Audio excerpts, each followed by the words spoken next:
Hello and welcome to another episode of the GCSUNScast. I'm your host Shane, and this is a Gold Coast Suns show by fans for fans. But it wouldn't happen without the help of our Patreon sponsors Dale Snelling, Jack's dad, Paul Vosti, Robbie Fiorini, Brody Burgess, Kate Kelland, Chris Moore, Tom Kim and Tim. Thanks so much for your support, guys. You can join our Patreon sponsors by heading over to patreon.com/GCSUNScast. If you can't afford to donate, no worries. Head on over to our YouTube, Facebook, Twitter, Spotify, or wherever you like to get your podcast from. Like, subscribe, and review to help support the show.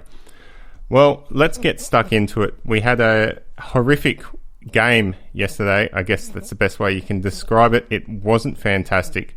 But joining me today to talk about the Suns is former media manager of the Gold Coast Football Club, Sean Tobin. Welcome to the show, Sean.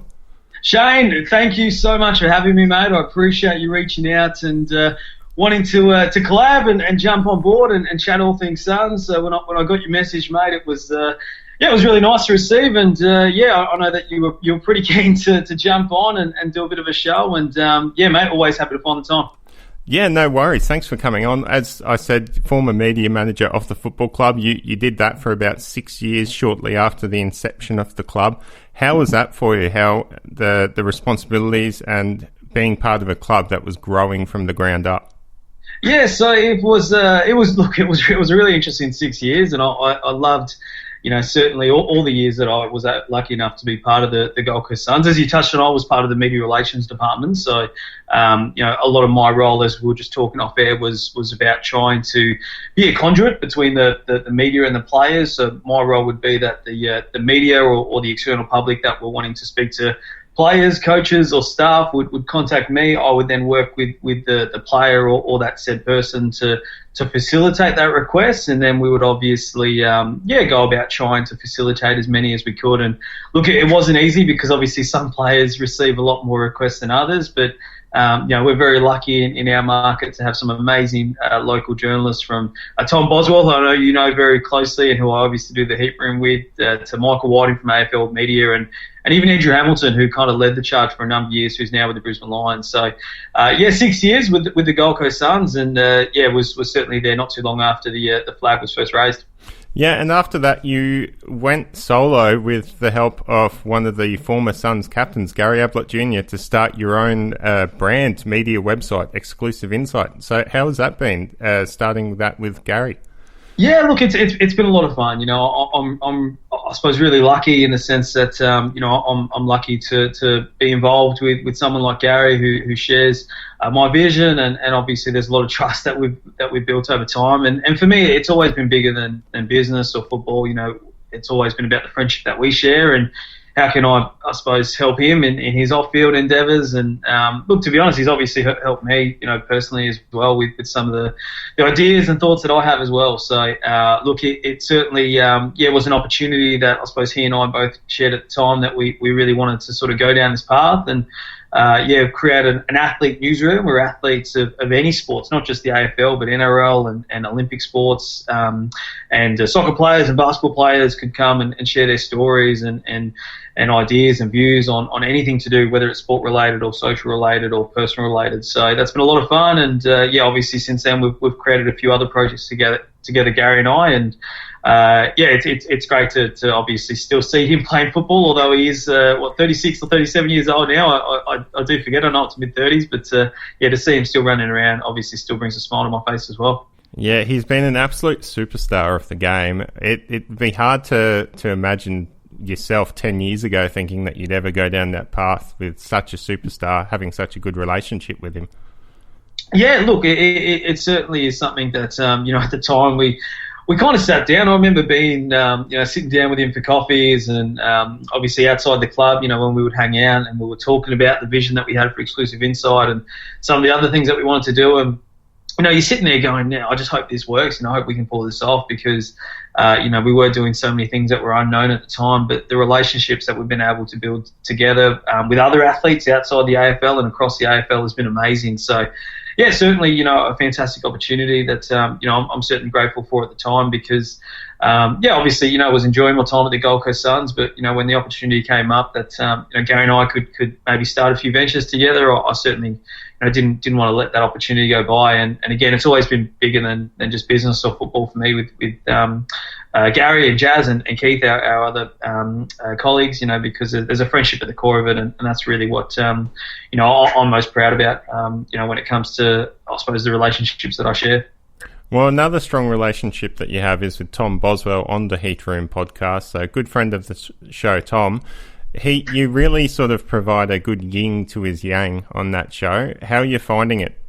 I hope you can tell him that. I hope you can give him a heads up next time you have a chat to him. We do laugh about the relationship and the dynamic that we have on the Heat Room. But look, it's been a lot of fun. Tom came to me at I think at the start of the summer and said, look, I want to start a Suns podcast, and I know that I obviously also do one with Mitch Robinson from the Brisbane Lions, and Tom obviously listens to that, and he's always known that I suppose a big passion of mine was to try and do something Suns related. So we're able to link up and kind of create a bit of a weekly talk show where we can kind of chat all things Suns related, much of like what you're doing here. And I suppose for us it's a bit of fun. So Tom always comes with some good gags, and I just try and make sure that the show keeps rolling.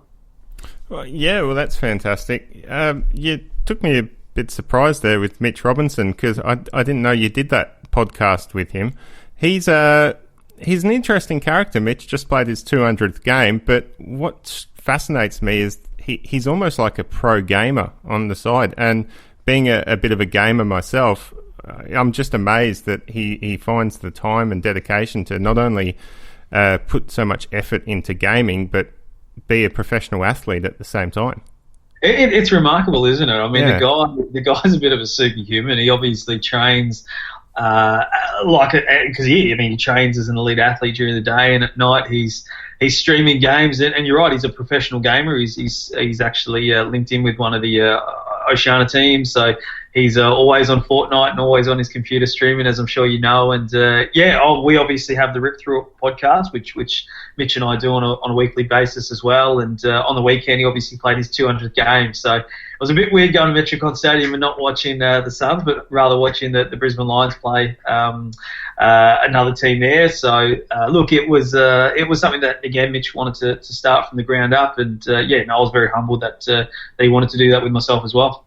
Oh, that's fantastic! I love the rapport you've got with a lot of these players and fans of the shows.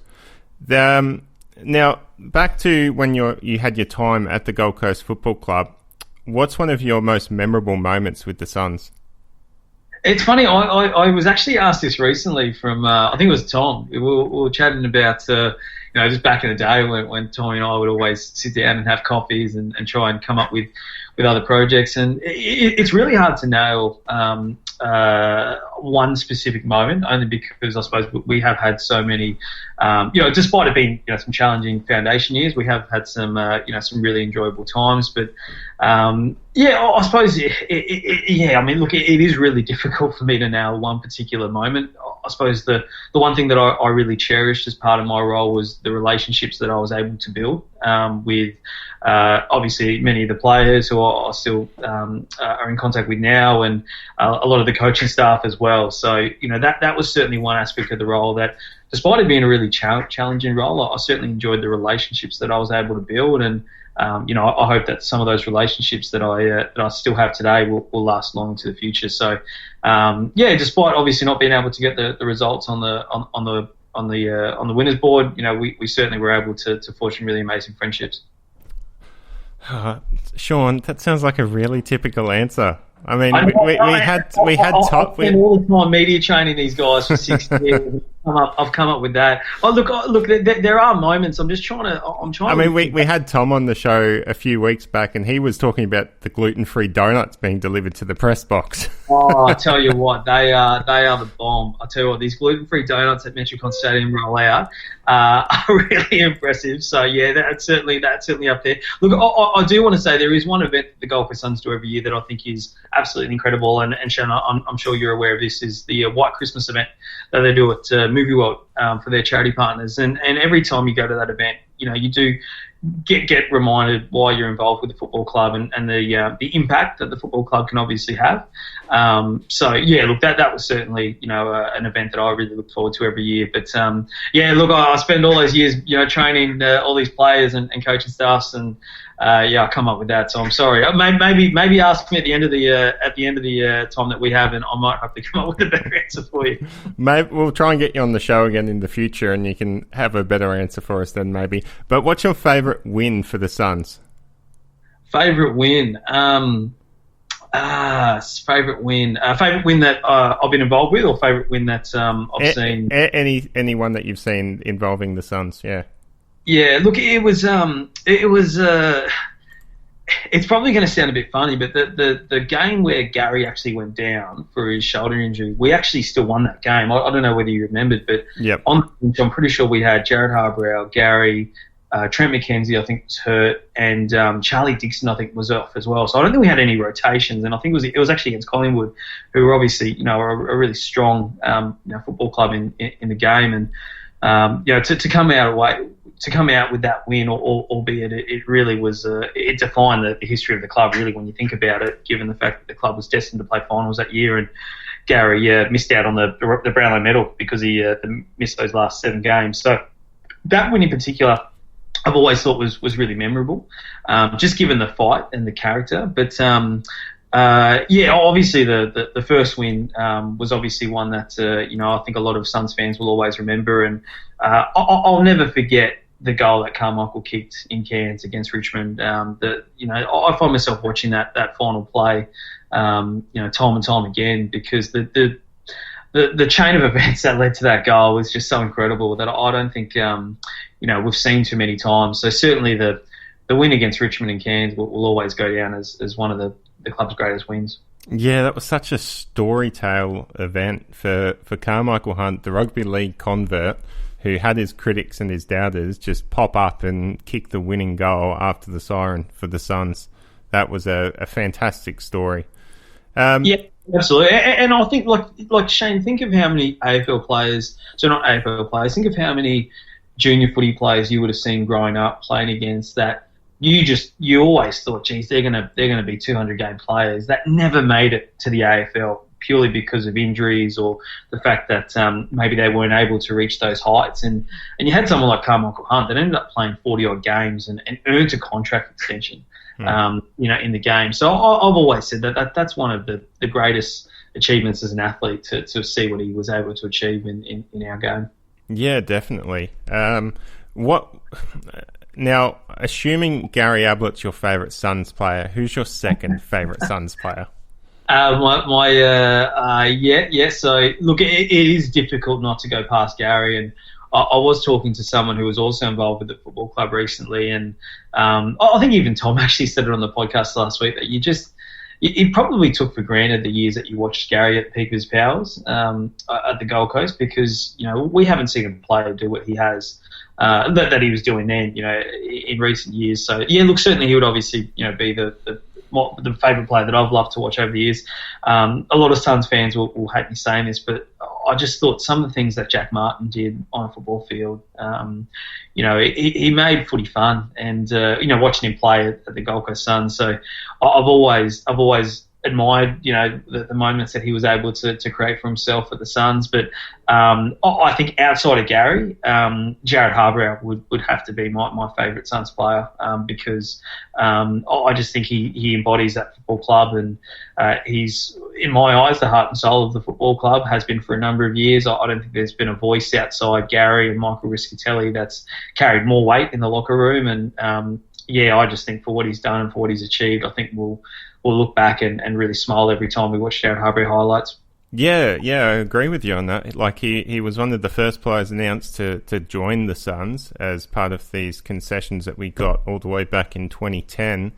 And the things he's done for the football club, off field and on field, and just spreading that message for the Indigenous people, for up north, really, really great ambassador Harbrow has been for the Suns. So I agree with you wholeheartedly on that.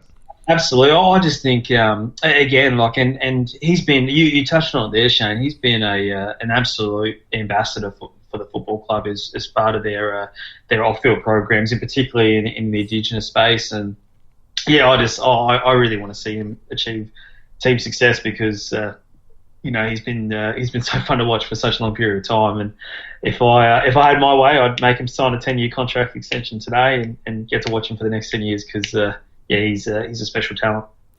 Oh, I'm not sure he's got 10 years left of footy in him. Maybe as a combined coaching ambassadorial role. But I'll tell you this. I'm of the view that the Suns Community Award should be named after him when he does decide to retire, because I don't think anyone's made as big of an impact in the community space as he has. So I would hope that maybe at some point, maybe you can campaign for that, Shane. But I'd love to see the Community Award named after him.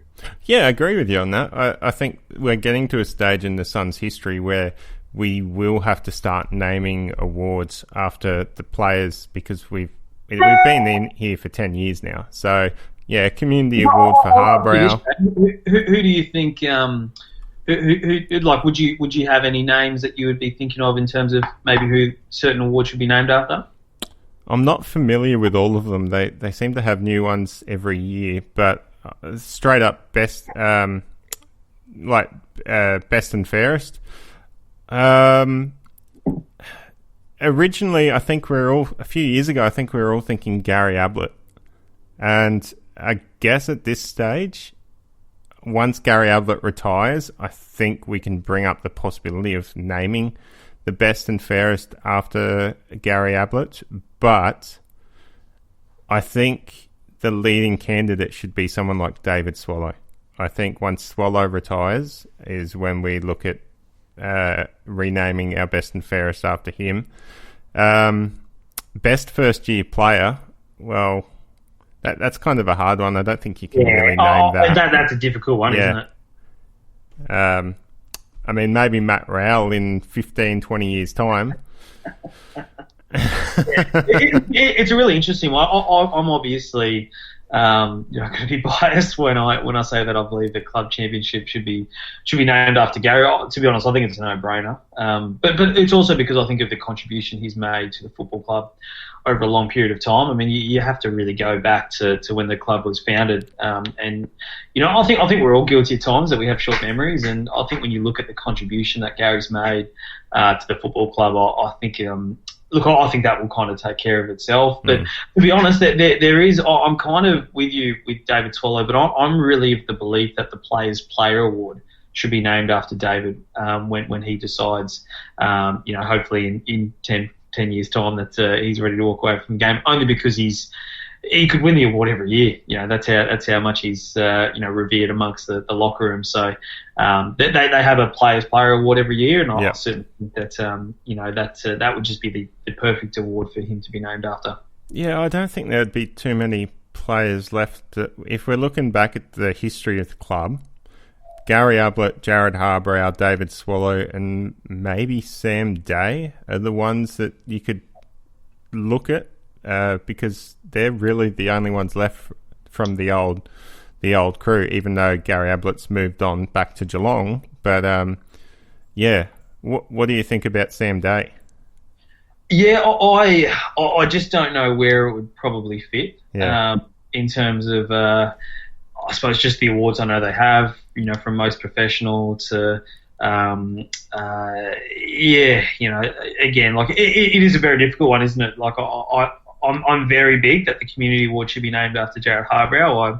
I'm very strong that the Players Player Award should be named after David Swallow, and I'm obviously of the mindset that I believe Gary will eventually receive the honour of having the club championship named after him the time is right for that. But look, it's difficult with Sam. I think he's obviously been a tremendous clubman for such a long period of time, and I've enjoyed over the years the times that I've had a chance to share a basketball court with him and shoot a few hoops.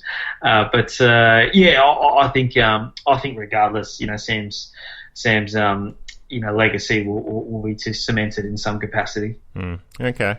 Well, we're in the middle of a footy frenzy up here in Queensland, Sean. What do you think that means for Queensland football in general? We're talking about having the Brownlow medal up here in Queensland, the AFL Grand Final, and just the general exposure with football happening almost every night here in southeast Queensland.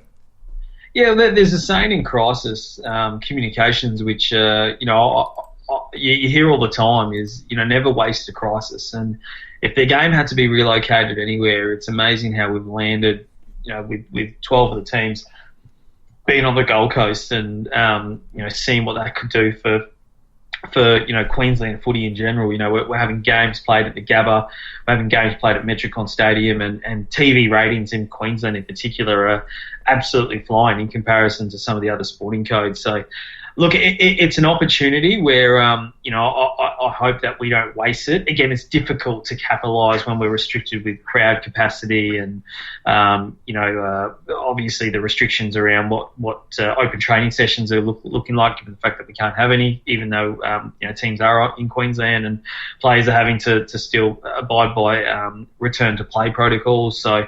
I think there's going to be an absolute boost in Queensland. And look, if we're reading the play, this may not be the only year that this happens. We could see the start of 2021 looking very similar to what we have now. So there's an absolute boost in Queensland. The Suns and the Lions have been growing the game up here for a long period of time, and I think this could be something that has obviously a tremendous impact for many years to come in the state. Okay. Well, I got to say, I'm going to be petitioning for Metricon Stadium to host the AFL Grand Final. Can I count you in? I don't know whether that will happen. I think the Gabba's probably all but locked in if Queensland does get it. I'd love to see it happen, but I'm not going to. I'm sorry, I'm not going to back you in there because I don't know whether that's going to be able to gain as much traction. I would love to see it. I'll be obviously protesting with you if you need me, but I would say that the Gabba would likely get that one. Sorry. Look, I'm sorry. I hate the Gabba. It's really run down. It's not a great place to watch football compared to Metricon Stadium, and obviously the newer facilities helps. Yeah, you're probably not going to get the crowd capacity, but it's not that big of a difference. And you could always bring in the same sort of seating arrangements they brought in for the Commonwealth Games. So I feel like it still should be a viable option, especially with a lot of the teams based here and a lot of football being played at Metricon compared to the Gabba this year. So that's my reasoning behind it. But obviously a lot of people feel differently. I would love to see it. So let me just absolutely put that on the table for you, Shane, and said I'd love to see it happen. The temporary seating for the Commonwealth Games obviously took months, if not nearly a year to construct. So we're not going to be able to do that. But I would hope that I would hope that at least finals, prelims and things of that nature could potentially happen at Metricon, because the other thing we have to be thinking about as well is, what are restrictions going to look like? Just because, the Gabba has a crowd capacity of nearly 50,000, we might only be able to have 20,000 at the venue, with obviously every row being left empty, to abide by COVID restrictions. So, yeah. Look, so much still to play out there, but I think if anything, I'd just love to see Queensland get it more than anything. I'll settle for Cairns if I have to, even though I won't be able to get there, because I'd just love to see the AFL Grand Final come to Queensland. Yeah, I agree with you there. All right, Sean, let's get stuck into the match review for the Giants game. Now, the Gold Coast Suns, 4 goals, 11-35, defeated by the Giants, 9 goals, 7-61. No multiple goal scorers for the Suns, as there were only 4 for the match. Now, this wasn't a great game of football to watch, I got to say. We were slow out of the block. We lacked pressure. poor disposal use, constantly butchering the ball, turning it over. And when we did finally get shots at goal, because we had 15 scoring shots, probably more than that. There are a couple of scoring shots that weren't counted. They were marked on the line or punched over. We should have converted those. Now, the midfield getting smashed with poor delivery, the midfield got smashed, and that counted the poor delivery inside 50. A lot of the shots were coming from angles, but it still wasn't the Suns that we've been watching this year, with the exception of maybe that first game in Port Adelaide. So do you feel like this is just a bad day for the Suns, or do you feel like this could be some concerning issues if they don't address them soon? No, look, I don't think it was. Look, I probably give it some context in the sense that, was it a game that they were expected to win?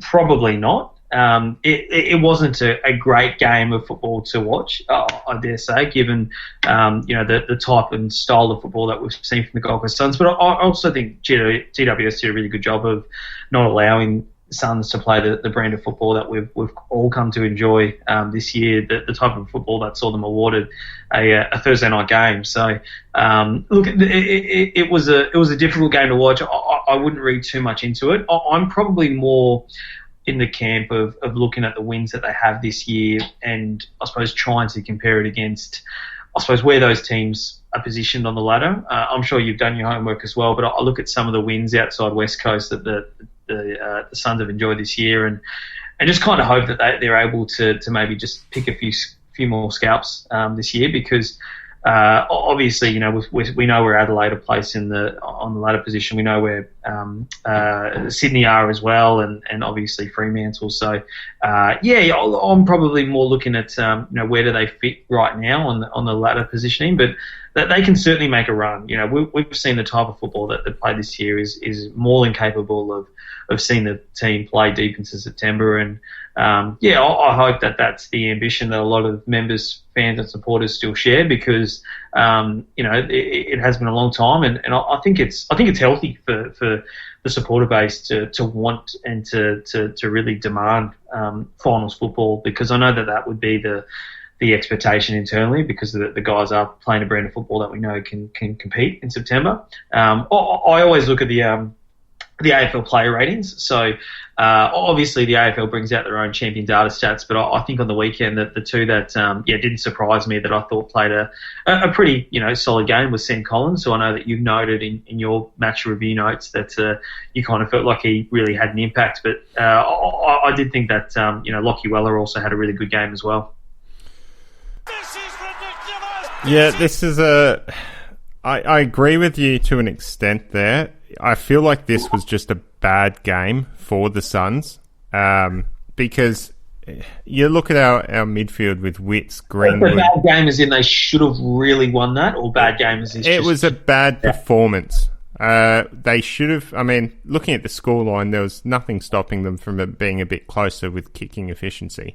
But what strikes me, like you made a point, GWS, yes, they limited the Suns, but I don't think you can limit tackles. I don't think that's a strategy a team can implement against you. Tackles is more about the work rate and effort that you as a player put into that game. And Greenwood having 0 tackles and only 12 pressure acts when he averages 8 tackles and 28 pressure acts a game. I think Lachie Weller had 1 tackle. Swallow, I think, only had the 1 tackle. Witts had 0. It's just been a feature of our game, and for our entire team to basically be well down on tackles and pressure acts, it's more, to me, that speaks to more of a mental thing and not GWS stopping us. So I'm not sure. Do you think the 10-day break might have had something to do with that? Being in the club for, like, does the time between games, does that have a huge impact? To be honest, I don't want to give them a no, cop out's not the right word. I don't want to use that as an excuse, because some teams, in previous years we've lauded that they've wanted the 10-day break, because it gives their players a chance to really freshen up and recharge that little bit longer, which can have a massive impact on players' recovery. Of all the teams in the competition, the Suns are incredibly well placed in terms of obviously the fact that all the teams are here, right? So they're getting to sleep in their own bed, which is they're one of the only teams in the competition that are able to do that at the moment. So look, there's not too many excuses that you can really pull on, other than the fact that, as you touched on, they just didn't have a good game. But look, there are certain things that I always look for, what's the defensive shape looking like? So when teams have got the ball on the rebound, how are they running back? And I probably felt on the weekend that, defensively, I don't really felt like they ran as hard both ways as they've done in previous games. You touched on the tackling and the defensive pressure. Look, probably wasn't there. I'd love to know where you felt you can kind of bring that down to, because I know that you obviously watch the Suns very closely, and I suppose in previous weeks we've seen a lot more hungrier midfield and back six than what we saw on the weekend.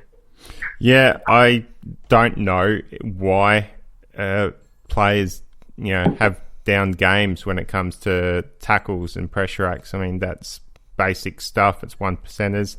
Tuke Miller still had a reasonable game, but so many contributors in that side that I feel weren't switched on mentally to do the hard yards and do all the basics. Maybe it was the break. Maybe GWS got in their heads on the field. I don't know. But the positive that we can take from this, the silver lining, is that was probably one of the worst performances we've seen from the Suns this year. And they were still only 26 points behind the Giants. And with a greater kicking efficiency, could have been a lot closer, maybe even pinched that win. So that's the silver lining from it, that it's just a bit of a work rate, a bit of a mental thing. If they switch on, then we're back to where we were weeks ago. Ben Ainsworth played his 50th game, and he played amazing. Probably the only negative on his performance was his disposal use. He didn't quite hit too many targets, had a couple of shots at goal that didn't convert, but he was getting into all the good positions at the right times, being the link-up player. So he's really come on, I felt, and his 50th game, he was probably unlucky not to get the win. If the other players played to his level, I think we may have been a lot closer there.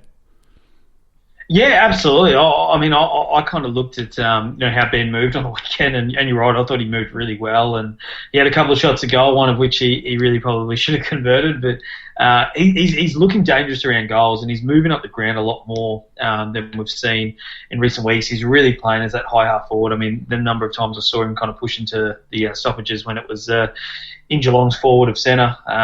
So he's running really well, and Collins, as you touched on, is certainly someone who we're seeing knows how to read the play and intercept, and is starting to damage teams on the rebound. So it was a really difficult performance to watch. It certainly wasn't one that we've come to see in terms of the characteristics of how the teams played this year. But look, I've got no doubt that they'll rebound this weekend, because they need to. We're in a year where it's so tight, and every win means something, and that they don't want to drop too many. Not given the situation that they're in. Yeah, and you mentioned before, obviously, Weller. You said Collins was a bloke that stood up. Coach Stuart Dew also mentioned that in his press conference. But I'd like to shout out as well to Jack Bowes. I thought he played a brilliant game, intercepting in our defence with 12 intercepts, 10 contested possessions, in a game where the Suns really struggled with their contested possessions. And Jack Lukosius, that was probably one of his better games for the year. 19 disposals, 564 metres gained, and 5 score involvements. So he was still doing his best to drive some sort of score for the Suns. But the play of the game came in that second quarter. Play of the game. So this was I think, cut off at the GWS forward line, and the Suns rebounded all the way up into their forward line, and just the overlap run.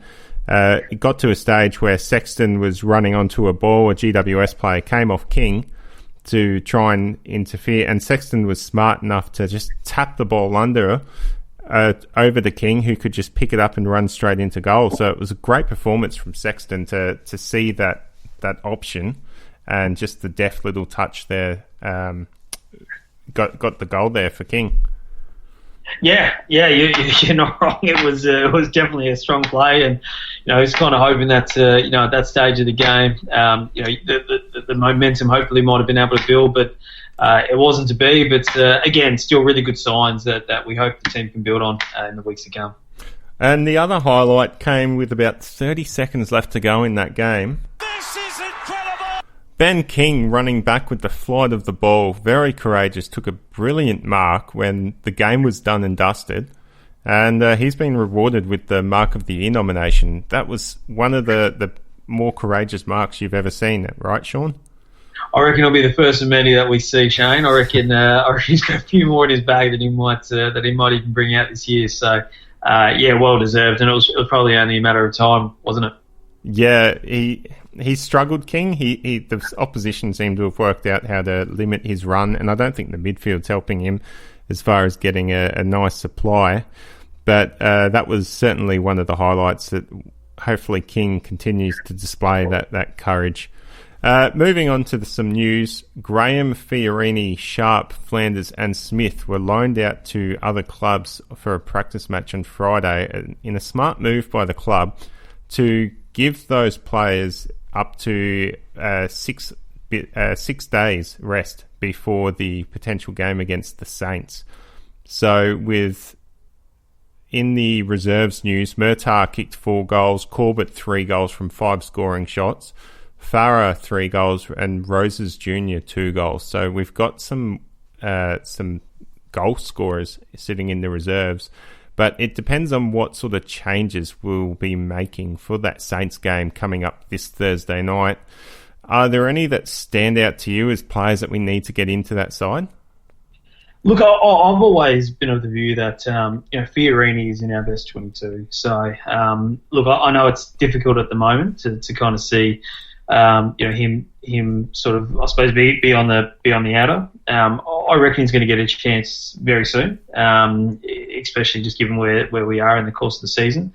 I know he's not one that you've made mention, but Will Brodie's a really interesting one. Obviously, there's Victorian clubs that are circling him to gain a sense of whether or not he may be gettable at the end of this year. And I suppose the other one is Peter Wright. Now, certainly not saying that Peter Wright and Will Brodie are deserving of their place based on the fact that they're pushing into the team, just rather the fact that, are there opportunities that may need to be given to, I suppose, allow those two to understand that they are or there's a spot for them that they can certainly push towards, because we know that there's Victorian clubs that are circling them. Yeah, my mail is Will Brodie isn't really happy about not being able to break into that side. So if he doesn't find a way to get into that side, he could very well be on the move at the end of this season.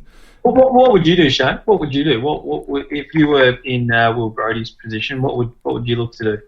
Well, yeah, I got to say, I'd look to explore my options. You got to look after yourself this day and age, and you're only an AFL player for 10, 15 years if you're lucky.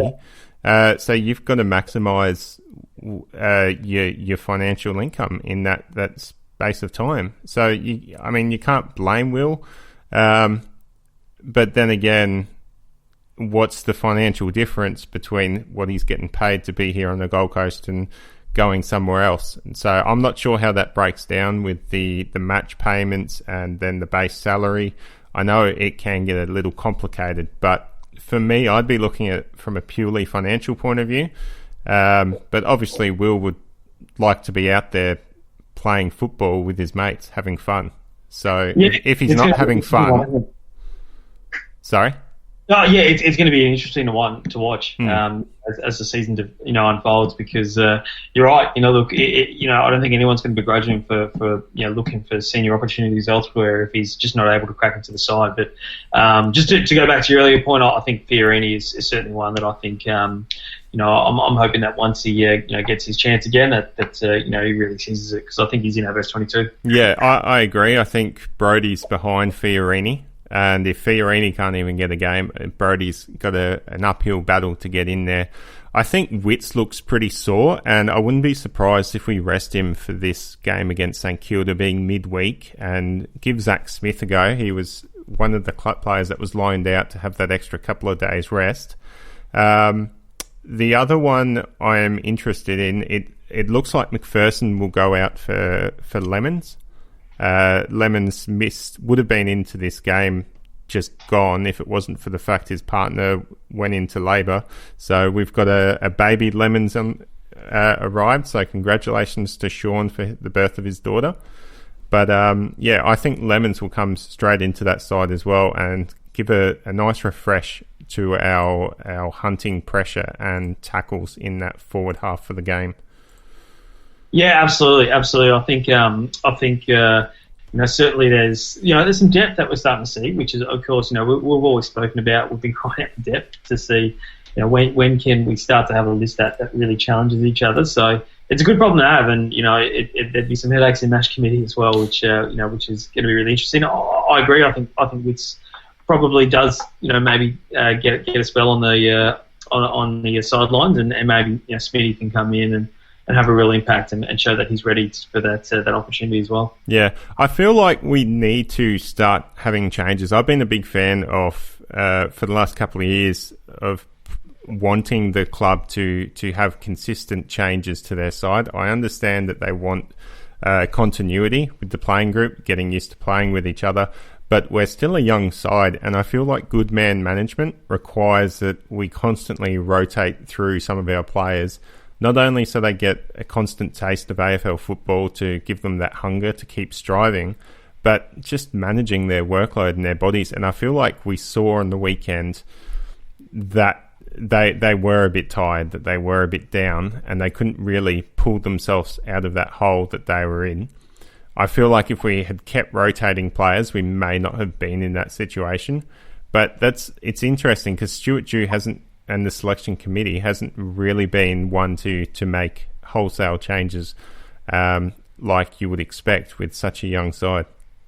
No, correct. So look, I'm certainly not disputing what you're saying there in terms of just being able to give, I suppose, just sharing the load and managing those expectations. So look, it'll be interesting to see how that unfolds over the coming period as well, and particularly as we start to sort of get through these condensed games as well. So, look, I know we're running short of time, and I know you've got a couple more quick talking points that you wanted to rally through. Yep. We'll just about wrap it up. But before we go, do you give the Suns any chance to defeat the Saints this Thursday? With my heart, I hope so. With my head, I reckon it's going to be really tough. I think St Kilda are going to make a real push this year, and look, some of their players are really starting to hit their form, and I think they've also, they're also showing a level of hunger that we saw the Suns have, at the start of the year, and there's a real desperation around what they're doing. So I think, unfortunately, it's going to be a bit too tough this weekend for the Suns. All right. So who do you think the goals will come through for the Suns this week? For this week, look, really interesting one. I kind of like what, as we just touched on before, what Benny Ainsworth is doing. I think he's leading up really well. I think he's looking really dangerous around goals.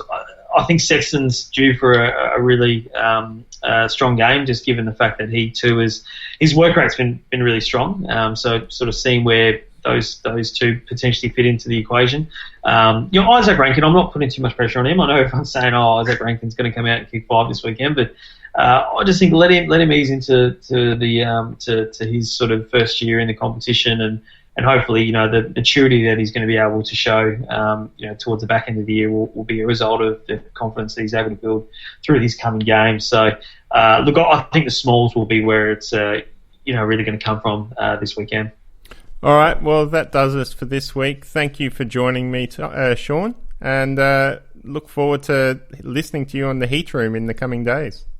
Absolutely, Shane. No worries at all, mate. And can I just say a massive praise, mate, for what you're doing here. I mean, it's not easy to start your own Sunscast, and you're doing a fantastic job for the people. And it's you're doing it out of your own time, out of your own goodwill to promote the football club. And obviously, it doesn't go unnoticed. And mate, I appreciate you reaching out and wanting me to come on and chat all things Suns related. And hopefully, who knows, man? Hopefully this rates pretty well, and maybe you get a few more subscribers from it as well, which I'm sure would be quite nice.